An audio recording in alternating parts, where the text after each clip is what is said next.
अहिंसा के अवतार भगवान महावीर स्वामी के श्री चरणों में कोटि से वंदन। युग प्रदान आचार्य श्री महासमाज के श्री चरणों में कोटि से वंदन। मुनिवृंद, उपास्थित धार्मिक प्रेमी भाइयों बहनों,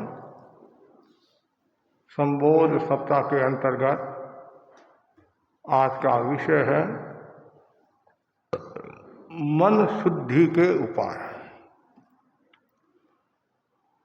भगवान महावीर की वाणी है, मणो सासियो भीमो तुठस्सो परिधावई जसी गोयमा आरूढ़ो कहम तेन न हीरसी परावंतम निगिन्नाहि परावंतम निगिन्हामि सूय रस्सी समायं न मे गच्छई उमग्गं मग्गं च परिवज्जई। जीवन में मन का बहुत बड़ा महत्व है। इंद्रियों का ज्ञान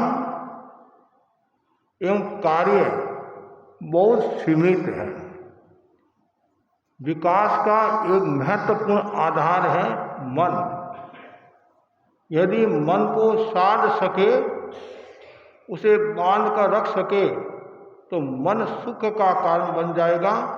खुला छोड़ा तो मन दुख का कारण बन जाएगा। और जैन धर्म में योग शब्द बहुत प्रचलित है। योग का अर्थ है प्रवृत्ति। मन वचन काया की प्रवृत्ति को कहा गया है योग।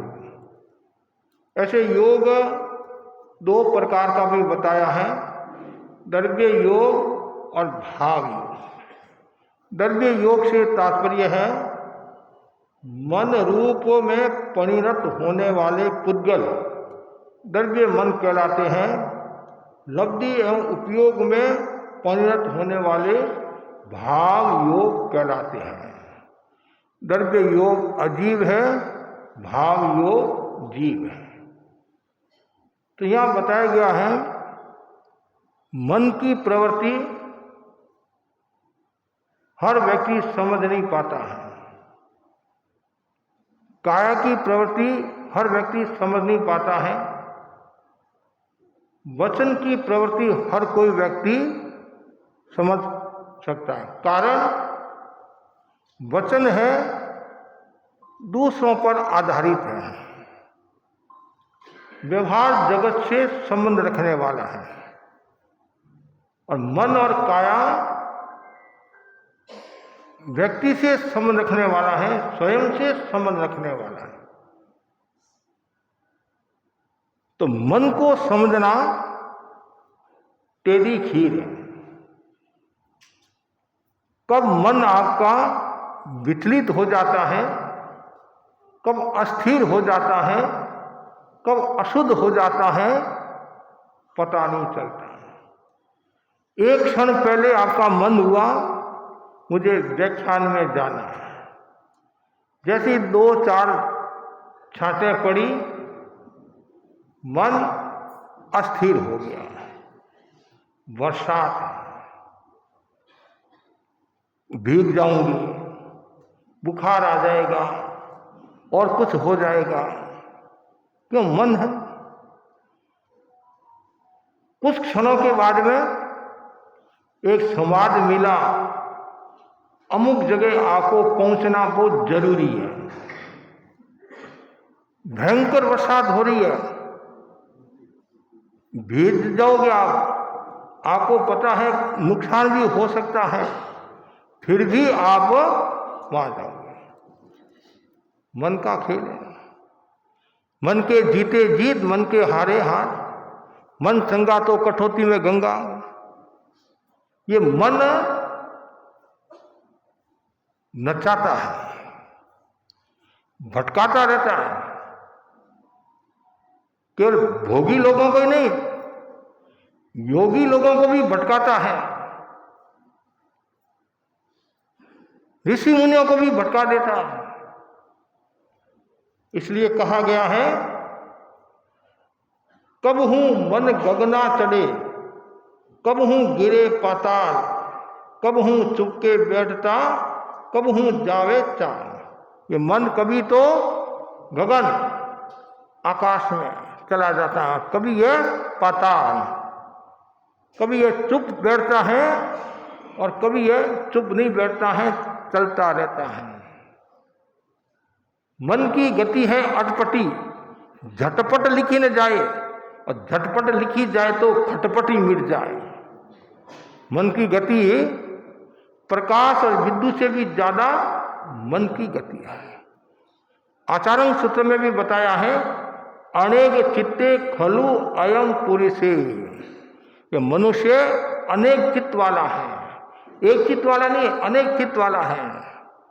कभी ये मिथ्या दृष्टि हो जाता है, कभी ये सम्यक दृष्टि हो जाता है, कभी ये भवी हो जाता है, कभी और कुछ होता है, कभी कृष्ण पक्षी हो जाता है, कभी शुक्ल पक्षी हो जाता है, कभी दुर्योधन हो जाता है, कभी युधिष्ठिर हो जाता है, कभी रावण हो जाता है, कभी राम हो जाता है, कभी कंस हो जाता है, कभी कृष्ण हो जाता है, कभी अच्छा हो जाता है, कभी बुरा हो जाता है। ये मन की तृष्णा अनंत है।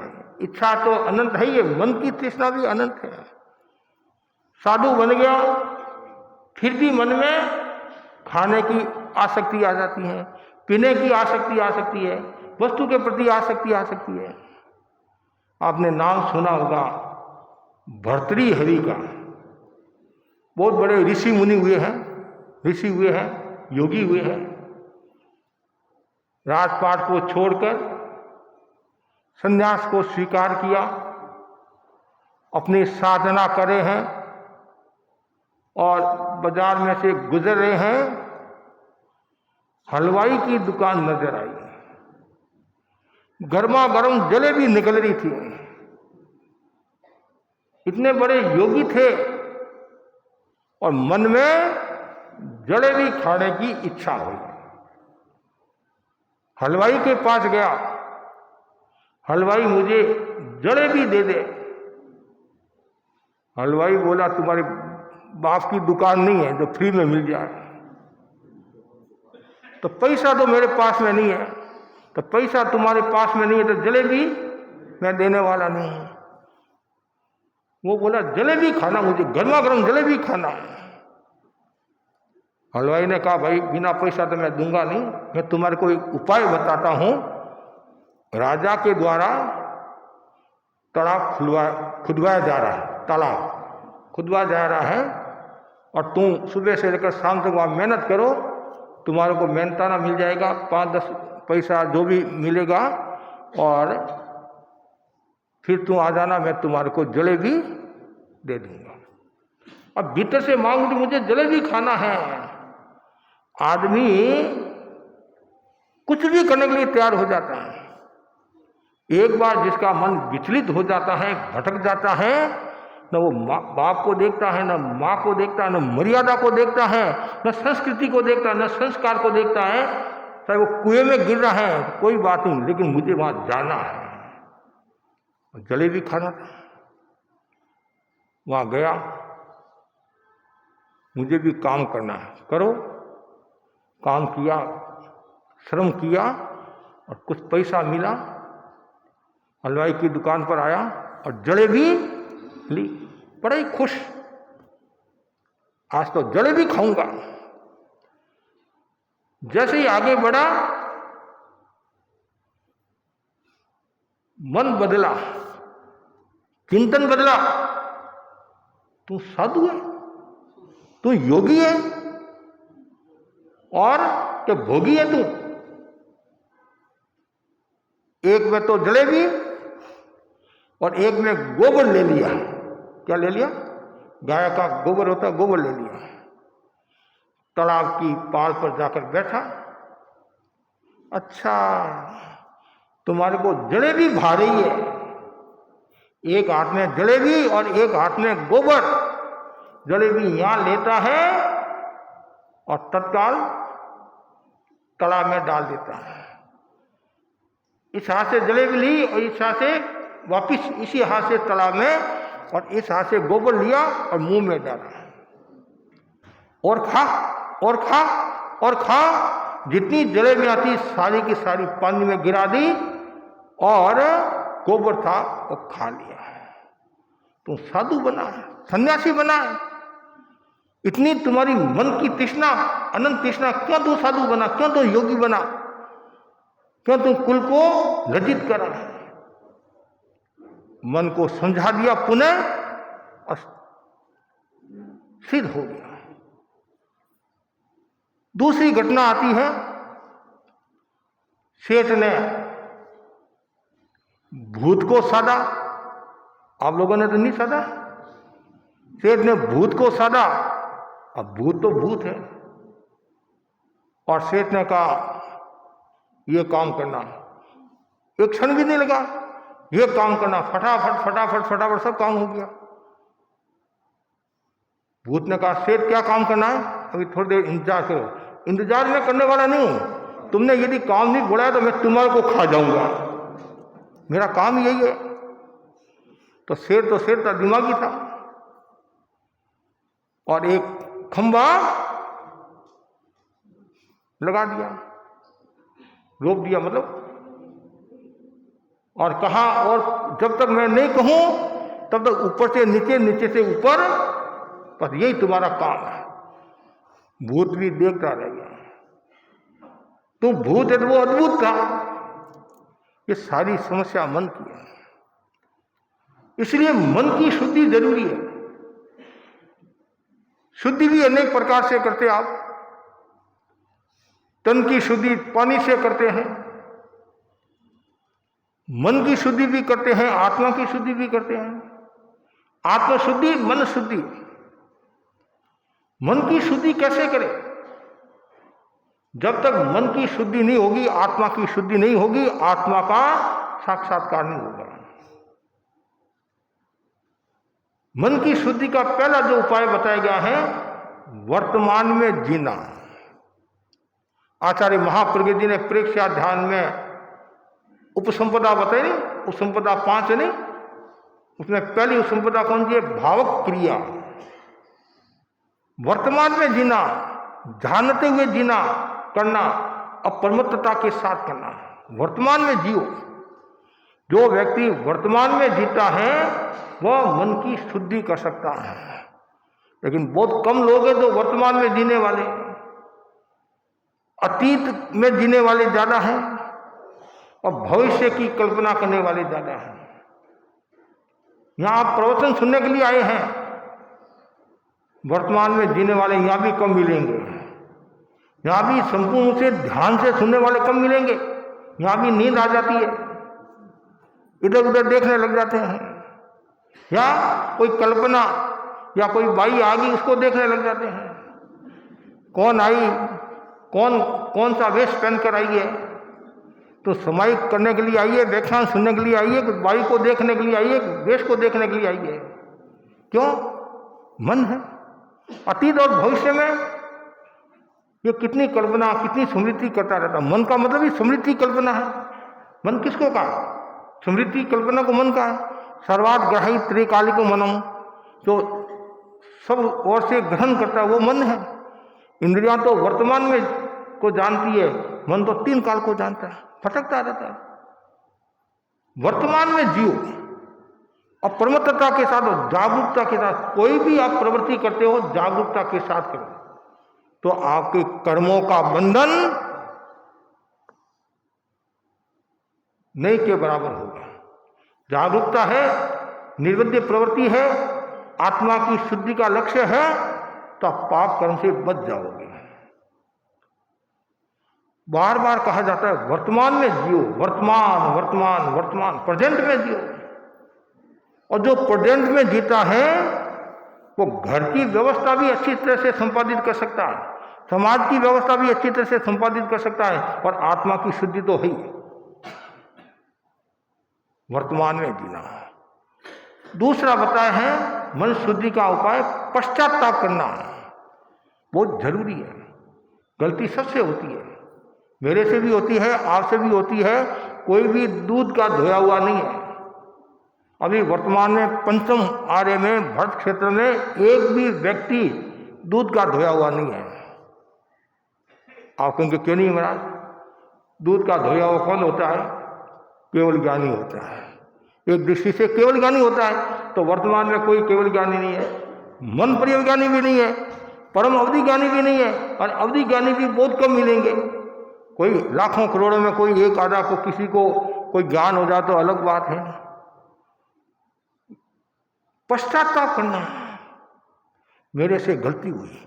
आज भी हमारे भाई बहन साधु साध्वी इतना पश्चाताप करते, इतना पश्चाताप करते। अरे तू श्रावक है, तू साधु है, तुमने घर बार छोड़ा है और तू ऐसे गलतियां करता है, कैसे आत्मा की आराधना होगी, कैसे तू आराधक होगा, कैसे तू शुद्ध बुद्ध मुक्त होगा। बार बार चिंतन करता, पश्चाताप, इतना पश्चाताप, और पश्चाताप करते करते केवल ज्ञान हो जाता है। पश्चाताप करते करते किसको हुआ केवल ज्ञान? किसने मन की शुद्धि की? कौन सी साध्वी? चंदनबाला जी, मृगावती जी। मृगावती जी को जब साध्वी चंदनबाला जी ने उपालंग दिया और कितना पश्चाताप, इतना पश्चाताप, परिणाम आया केवल ज्ञान हो गया। और चंदनबाला जी ने भी पश्चाताप किया कि मैं छोटी सी बात के लिए इतना बड़ा उपालन दे दिया, और इतना पश्चाताप, केवल ज्ञान। आप कहेंगे केवल ज्ञान सस्ता था? केवल ज्ञान सस्ता नहीं है। आत्मा हलू करनी थी, आत्मा वर्तमान में जीने वाली थी, उनकी आत्मा का उत्कर्ष होने वाला था। पश्चाताप जरूरी है। एक हरियाली पर पैर आ जाए तो भी पश्चाताप करना चाहिए, किसी के टच हो जाए तो भी पश्चाताप करना चाहिए। आपने भोजन बनाया और भूल से नमक ज़्यादा डाल दिया तो भी मन में वो भाव आना चाहिए कि मेरे दोष से इनको कितनी तकलीफ हो रही है। पश्चाताप, जितना ज़्यादा पश्चाताप होगा उतनी आत्मा की शुद्धि होगी। नागश्री ने पश्चाताप नहीं किया, मुनिराज को दान दिया नहीं, तुम भी कहा पश्चाताप नहीं किया तो परिणाम क्या आया? नरक में जाना पड़ा। जिन्होंने भी पश्चाताप किया मन से ऊंची गति को प्राप्त किया, और जिन्होंने पश्चाताप नहीं किया ऊंची गति को प्राप्त नहीं हुआ। अभिची कुमार को ले लो, उदयी राजा और अभिची कुमार। उदयी राजा ने तो पश्चाताप किया, खमत खामना किया, शुद्ध हो गए, और अभिची कुमार शुद्ध नहीं हुआ। पश्चाताप देखो, कभी कभी हम व्यवहार में भी देखते हैं और अखबार में भी आता है, किसी व्यक्ति ने किसी को मारा, उसको जेल, वो क्या बयान देता है? मुझे कोई पश्चाताप नहीं है। क्या है? कोई मतलब दुख की बात नहीं है, और मैंने जो किया वो अच्छा किया, और अवसर आएगा और भी करूंगा। पश्चाताप होगा। तीसरा जो सूत्र बताया है बहुत महत्वपूर्ण है मन की शुद्धि के लिए, इंद्रिय निग्रह। इंद्रियों का निग्रह जरूरी है, संयम जरूरी है। खाने का, पीने का, बोलने का, चलने का, उठने का, बैठने का, रहने का, जितना ज़्यादा इंद्रियों का संयम होगा, यदि हम बार बार राग देश की दृष्टि से देखेंगे, राग देश की दृष्टि से खाएंगे, सूंघेंगे, स्पर्श करेंगे, तो कर्मों का बंधन होगा। एक ज्ञाता दृष्टा भाव से देखता है, मुझे देखना, आंखें मुझे मिली है, देखना पड़ेगा। देख देख कर मैं चलता हूँ, फिर भी मैंने किसी को देख लिया, लेकिन मेरे मन में राग देश का भाव नहीं आया। इंद्रिय निग्रह जरूरी है। जितना ज्यादा इंद्रियों का निग्रह होगा उतना ही व्यक्ति शुद्धि को प्राप्त होगा। आचार्य मगवागणी का इंद्रिय संयम कितना अच्छा था। इंद्रियों का संयम, वर्तमान में आचार्य महासमुद्र को देखते हैं, इंद्रियों का कितना संयम है। क्रिया समिति, भाषा समिति आदि कितना वो सजग है। किसी को कुछ कहना है उसमें भी वो सावधानी रखते हैं। किसी को आदेश निर्देश देना है, कितनी सावधानी रखते हैं। इंद्रियों का संयम गृहस्थ लोगों के लिए थोड़ा कठिन है, साधुओं के लिए भी कभी कभी समस्या हो जाती है, लेकिन गृहस्थ लोगों के ज़्यादा व्यवहार में देखे ज़्यादा समस्या आती है। जा रहे हैं, रास्ते में मोल देख लिया, और मन चंचल हो गया, इंद्रियां चंचल हो गई। वो क्या बोलते, पूड़ी, पानी पूड़ी देख ली, और आज तो ये बहुत प्रसिद्ध है, अरे अभी तुम व्याख्यान सुनने के लिए जा रहा है, पानी पूड़ी की नहीं, मैं बाद में खा लूँगा। कभी और कोई चीज़ देखते हैं, कोई सीजन की चीज़ है, अलग अलग मौसमी चीज़ें आती है, और कोई कोई लोग तो मारवाड़ से मंगाते हैं, काकरियान, मतीरान, ये काचरान मंगाते हैं मारवाड़ से, और प्योर, और हमारे को भी कहते महाराज प्योर प्योर है, खेत से मंगाए हुए हैं। और कभी कभी हमारे को कहते महाराज ये चटनी बहुत टेस्टफुल है, आप कृपा करो। क्यों डुबोते हमारे को आप, क्यों डुबोते हैं? लेकिन क्यों, वो आप संसारी जीव हो नहीं, तो आप वो स्वाद लेते हैं तो आपके मन में आता महाराज जोरदार है, आपकी कृपा करो। अरे कृपा ही कृपा है तुम। ये स्वाद, जहाँ स्वाद होगा साधु, जहाँ साधुपना है वहाँ साधुपना नहीं है, जहाँ साधुपना है वहाँ साधुपना नहीं। इसलिए इंद्रियों का निग्रह जरूरी है। कैसी भी परिस्थिति आ जाए, कुछ भी घटना घट जाए, भोजन करने के लिए बैठते हैं, ये पेट तो मेरा नहीं, माल पराया है तो पेट तो अपना है नहीं, सावधानी रखना। इससे कितनी बीमारियां होती हैं। तो इंद्रिय का संयम जरूरी है, इंद्रिय निग्रह। इससे आपका मन शुद्ध होगा, शुद्धि होगी। चौथा जो सूत्र है अनुप्रेक्षा, बहुत महत्वपूर्ण सूत्र है मन शुद्धि के लिए। अनुप्रेक्षा, बार बार चिंतन करना। प्रेक्षा और अनुप्रेक्षा दो शब्द हैं। प्रेक्षा का मतलब गहराई के साथ देखना, प्रइक्ष, प्र मतलब विशेष, इक्षण धातु है जो देखने के अर्थ में है, गहराई के साथ देखना। किसको देखना? हम तो दूसरों को देखते हैं, सुबह से लेकर शाम तक दूसरों को देखते रहते हैं, उनके अवगुण देखते रहते हैं, उनके दोष देखते रहते हैं, और कभी कभी तो अवसर में रहते हैं, कभी ये गलती करे, कभी इसको पानी पिलाऊं। ज्ञानी जन कहते हैं दूसरों को नहीं देखना है, अपने आप को देखना, वो भी गहराई के साथ देखना है। आत्मा के द्वारा आत्मा को देखना है। क्या आत्मा दो है? आत्मा एक ही है। इसका मतलब है उपयोग आत्मा के द्वारा कषाय आत्मा को देखना, ज्ञान आत्मा के द्वारा अज्ञान अवस्था को देखना, सत प्रवृत्ति के द्वारा असत प्रवृत्ति को देखना। मेरे में जो बुराइयां, मेरे में जो अवगुण है, उन अवगुणों को दूर करना, शुद्धि हो जाएगी। आचार्य भिक्षु के पास में एक भाई आया तो और कोई दृष्टि से है कि भिकंडी मेरे से खुश हो जाएंगे, मेरी प्रशंसा करेंगे। भिकंडी अमुक व्यक्ति आप में दोष निकाल रहा है, आप में अवगुण निकाल रहा है। वो तो भिकंडी थी, अनुप्रेक्षा करने वाले थे, आत्मा की शुद्धि, मन की शुद्धि की बात पर ज्यादा केंद्रित थी। उन्होंने कहा बहुत अच्छी बात है भाई, कुछ वह अवगुण निकाल रहा है और कुछ मैं अवगुण निकाल रहा हूं। अवगुण निकले बिना शुद्धि होगी कहां से? ये तो वो मेरा उपकार करा है, मेरा भला करा हुआ। ऐसा कहा जाता है स्वामी जी में 159 दोष निकाले। कितने? 159 दोष निकाले। अरे ये तो हम कहते हैं, यदि मेरे में अवगुण है, आप बता रहे हो, तो मेरे तो फायदा ये, नुकसान क्या? मेरी शुद्धि होगी। जयाचार्य में 84 दोष निकाले, और आचार्य तुलसी में भी कितने दोष निकाले कि आचार्य तुलसी ये करते, वो करते, ऐसा करते, ये करते। लेकिन जो महापुरुष होते हैं, सत्य पर चलने वाले होते हैं, परवाह नहीं करते हैं, और यदि गलती है तो उसकी शुद्धि कर लेते हैं, बाकी समता के साथ सहन करते। अनुप्रेक्षा, बार बार अपने आप को देखते जाओ, देखते जाओ, देखते जाओ।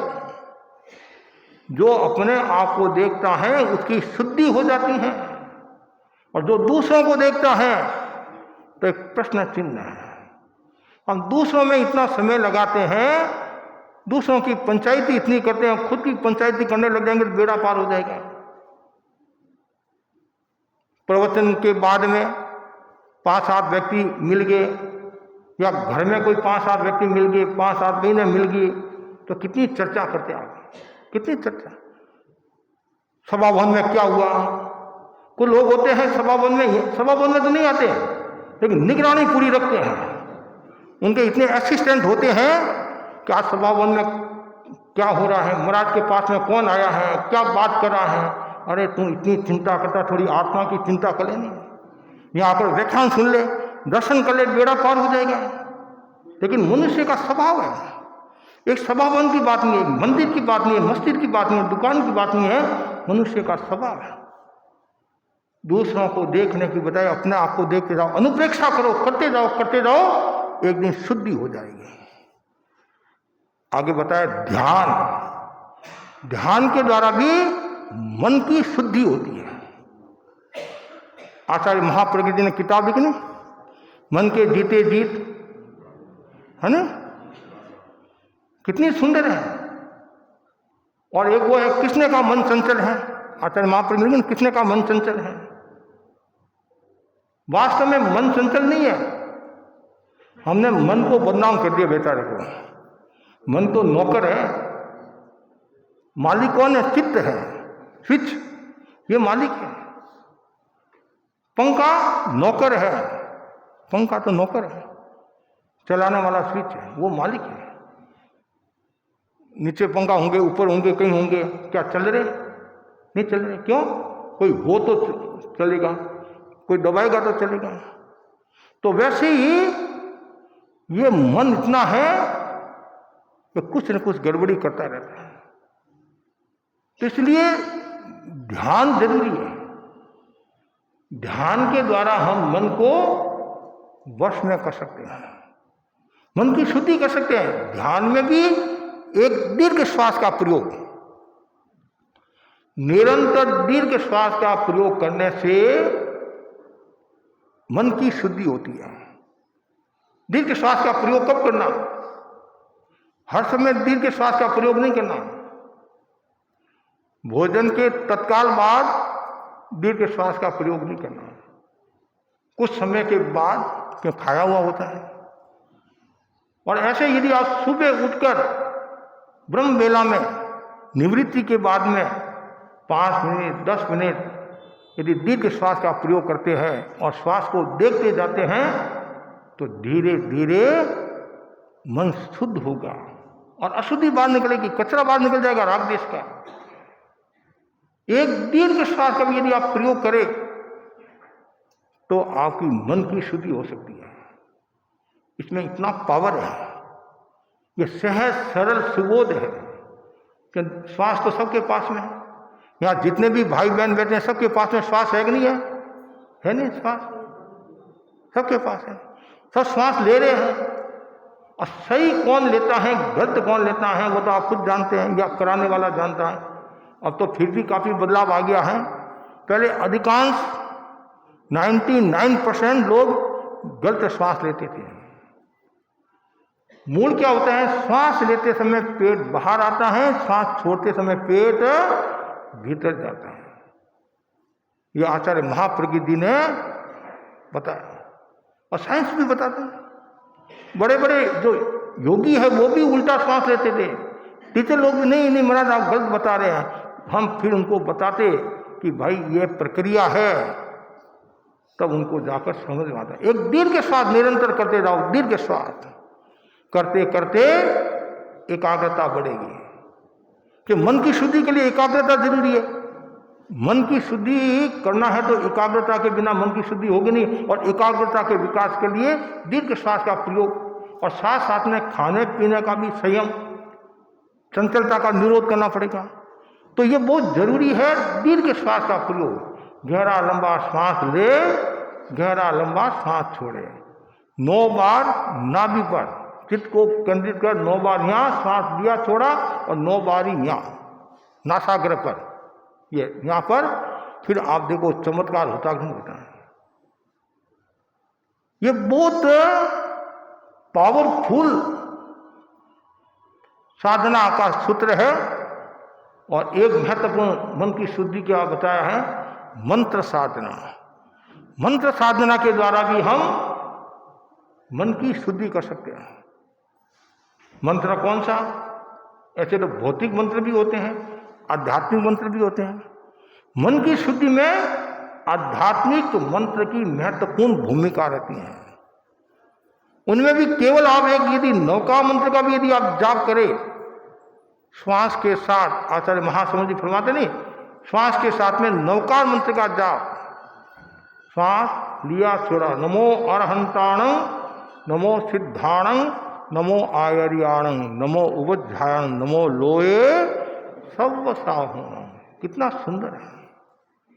और आपको कहीं जाने की आवश्यकता ही नहीं है। एक दीर्घ श्वास लेना आपको आ गया, मंत्र साधना शुरू कर दी, अनेक बीमारियों से छुटकारा मिल जाएगा आपको। दीर्घ श्वास की इतनी महत्वपूर्ण भूमिका रहती है। जिनके कब्जी की बीमारी है, आपकी बीमारी दूर हो जाएगी। समृद्धि श्वास परीक्षा का प्रयोग करने से जिनके दमा की शिकायत रहती है, दमा दूर हो जाएगा, श्वास की तकलीफ दूर हो जाएगी और अतीन्द्रिय चेतना का विकास होगा। तो मंत्र साधना, ध्यान साधना बहुत महत्वपूर्ण। अभी 8 दिन का परीक्षा ध्यान का शिविर भी है, तो जरूर भाग लेना चाहिए। सामने पर्युषण पर्व है, उसमें भी ज़्यादा से ज़्यादा आराधना उपासना करना, तो उससे भी आपकी मन की शुद्धि होगी। घर पर बैठे रहते हैं, सत्य विचार आते हैं, संतों के ठिकाने रहते हैं। ये तो मैं नहीं कह सकता हूँ विचार नहीं आते हैं, लेकिन फिर भी विचारों पर अंकुश रहेगा। क्यों? प्रवृत्ति चलती रहेगी। प्रवृत्ति चलती है, सुबह शाम आदि धर्म आराधना चलती है, तो मन शांत रहता है, मन स्थिर रहता है। तो मंत्र साधना के द्वारा, और एक महत्वपूर्ण उपाय बताएगा स्वाध्याय। स्वाध्याय से भी मन की शुद्धि होती है। तो मैंने बताया था ना आपको, जो राजर्षि की घटना सुनाई थी ना, 3 दिन उपदेश दिया उन्होंने, कितने लोगों का कल्याण हो गया, कितने लोग निहाल हो गए। तो मन शुद्धि जरूरी है, और जितनी ज्यादा मन शुद्धि होगी उतना ही आपका विकास होगा। इसलिए कहा गया है कि जो व्यक्ति मन को वश में कर लेता है, वो व्यक्ति आत्मा से महात्मा, महात्मा से परमात्मा बन सकता है, आत्मा का साक्षात्कार कर सकता है।